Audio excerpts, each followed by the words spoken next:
Hey everybody, it is Super Dodgeball for the NES. Is one of your favorite games? Or maybe you haven't played it yet, so it's not one of your favorite games yet, but it will be. Give it time, it'll get you.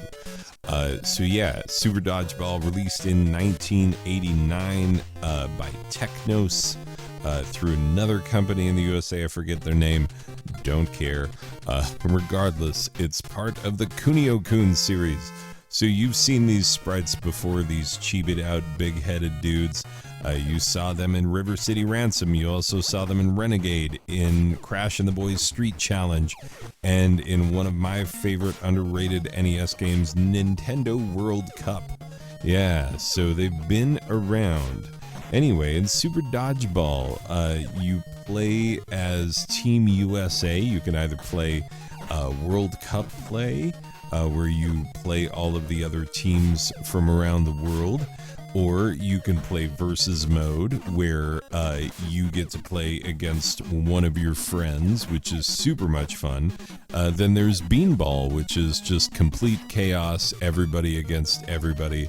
It's nutso bananas, and I don't like Beanball as much for that reason, because it gets stupid in terms of how many things are moving and how many players there are and how hard it is to get the ball and avoid getting hit. Anyway, regardless, this is a super fun game that is very easy to learn, easy to pick up, and easy to become competitive in a fairly short amount of time. There are only 2 buttons, so there's, limited things that you can do, or so you would think. But there's actually quite a bit of nuance in this little game. So if you press the A button, that is to throw it at one of your opponents. You press the B button, and that passes to one of your teammates. And by the way, you have 3 teammates down in your opponent's end. So you can try and pass it to one of them and then, knock one of your opponents in the back of the head when they're not ready. And then they will try to do the same to you. Absolutely. And you've got a health bar. As you get hit more and more, your health bar goes down. When it goes down all the way, you turn into a little angel and you fly up to heaven, where you are no longer allowed to chuck dodgeballs at people's heads like a middle school bully. And so that is more or less how the game goes.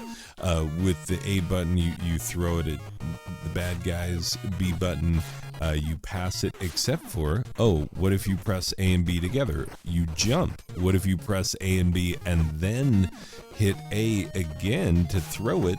Then you get like an awesome power shot. And then there are like a couple of other crazy power shots where the ball starts spinning and swirling and moving in random directions. I don't know how to activate those. I would have to pull out the manual or something. The CPU used them against me, but I still won. I still totally beat them.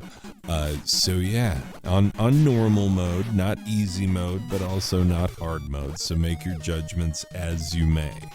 But regardless, there's way more nuance to this game than you would think that there would be for a game of this type. And every single stage has its own theme, has its own background music, and brings a different vibe. There's a lot of just little attention to details in this game.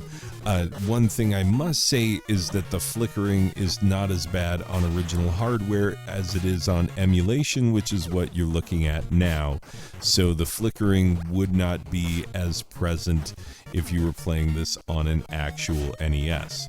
Anyway, this is a much beloved game, and I firmly believe that it is absolutely perfect. There is nothing wrong with this game whatsoever. It is exactly what it needs to be.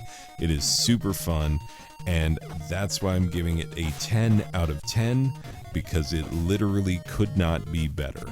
Anyway, that's going to do it for this one. I will see you in the next one. Okay, bye.